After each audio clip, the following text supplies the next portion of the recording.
Welcome back to Rad City Design Studio. This week, I'm dreaming about dragons because the new book in the Empyrean series by Rebecca Yarros comes out this weekend. If you're a fan of the series, you know this book has been a long time coming, so I thought it only fitting to make myself a few jewelry pieces fit for a dragon rider. So let's get started. For Project 1, I wanted to create a nest for a dragon egg. One of the main characters of the book is a fairly young dragon, and I wanted to imagine what a dragon egg and a nest would look like. So I started by using these gold rings that I purchased from Michael's. I'm not sure if they've been discontinued because they were all on clearance, so check your local stores to see if you can find them, but I'm sure Amazon has something similar. I put a smaller ring into the larger ring, then filled the gap between them with resin. I let this cure for about 2 minutes.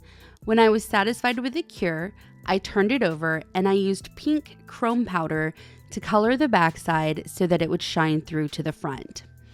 I filled the empty space with a bit more resin, then laid in a textured connector that was just slightly smaller and fit really nicely inside of the smaller ring. I let this cure for about 1 minute. A while ago, I bought a pack of iridescent flat-back rhinestones in black, and I used them to create a ring around the inside of my piece. I did a dry run of this just to make sure it would fit, and then when I was satisfied, I used a nail brush to add a super thin layer of resin inside the rings, and I cured the resin in place. I really love the look of these rhinestones because they kind of look like coal burning in a magical fire. Leave a comment for me if you can see it too, or just to tell me that I'm losing it. I added a bit of color to the center, then a drop of resin. I had this little daisy spacer that kind of looks like a crown. This is usually used for beading. I placed that right in the center, and then I cured it into place. I wasn't sure what exactly I wanted to use to represent the egg, but I knew that I wanted it to be magical looking. And I have a few different colors of these matte glass opal beads, also from Michael's, but also available on Amazon. So I took a white one and I colored the bottom half of it with a black brush pen. And then when it dried, I used a dot of resin to anchor it into the center of the daisy connector. The black coloring on the back side of this bead really made the internal flash of the bead kind of stand out and be really prominent. And I really love how that blue just glows in a sort of unearthly, mystical kind of way. Once I was satisfied that everything was in the right place, I added a bit more resin to make a nice dome around everything all the way up to the daisy connector. And here she is. She's really lovely, glowing a little differently depending on the direction you look at it. I'm so happy with my little dragon nest. I wonder what kind of dragon's inside. Let me know if you have any ideas. For the second project, I purchased this book holder silicone mold from Amazon. Now, I usually listen to audiobooks, but I do love diving into a paper book ever so often, and these little holders are a absolute game changer for that. I prepped my mold by cutting the section I was planning to use away from the rest of the mold, just so that it'd be a little bit easier to work with. Then I used some foam clay to block off the ear part here at the top. I wanted this to look more like a dragon instead of a bat, which I think is what it actually is supposed to be. Then I laid down a layer of clear resin and I let it flow and self-level.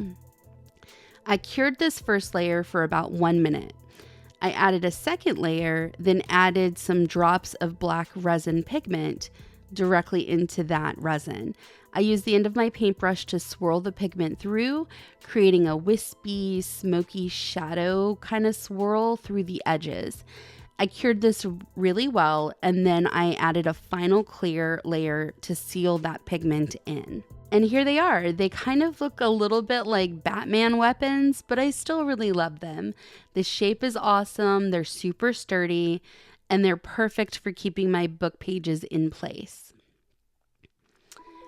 Project 3 was one of my favorites to make because it's super simple and it's super satisfying.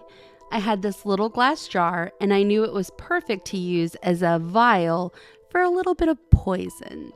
Violet, the hero of the story, sometimes resorts to poison when she needs to take out an opponent.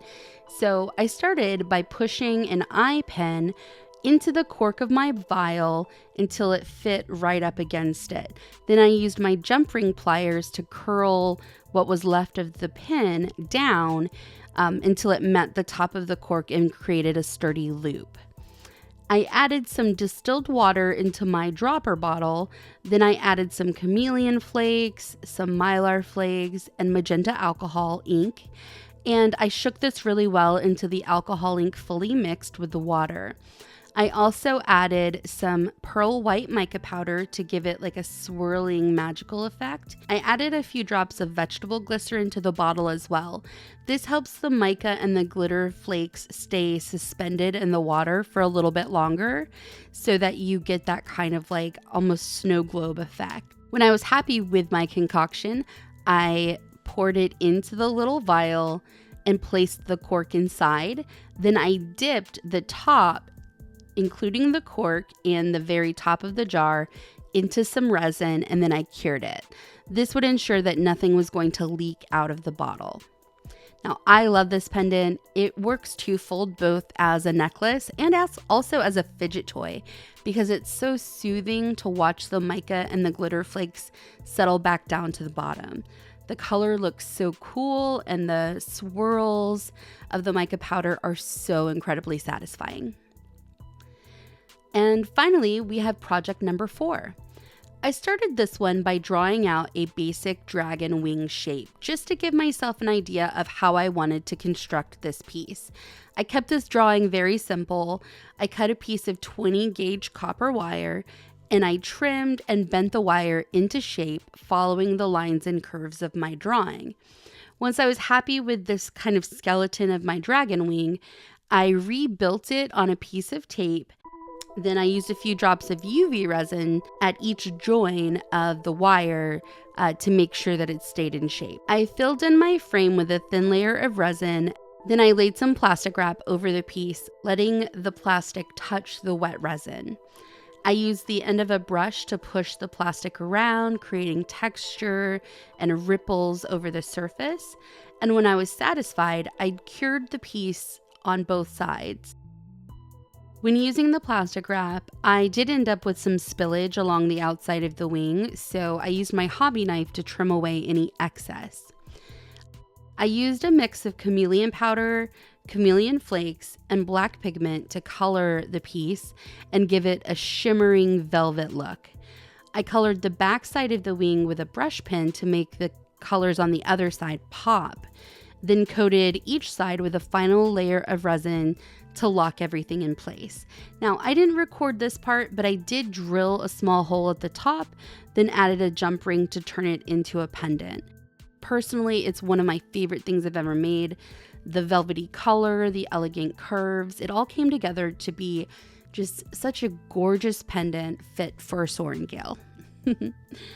Now, I hope you had a great time making this collection with me.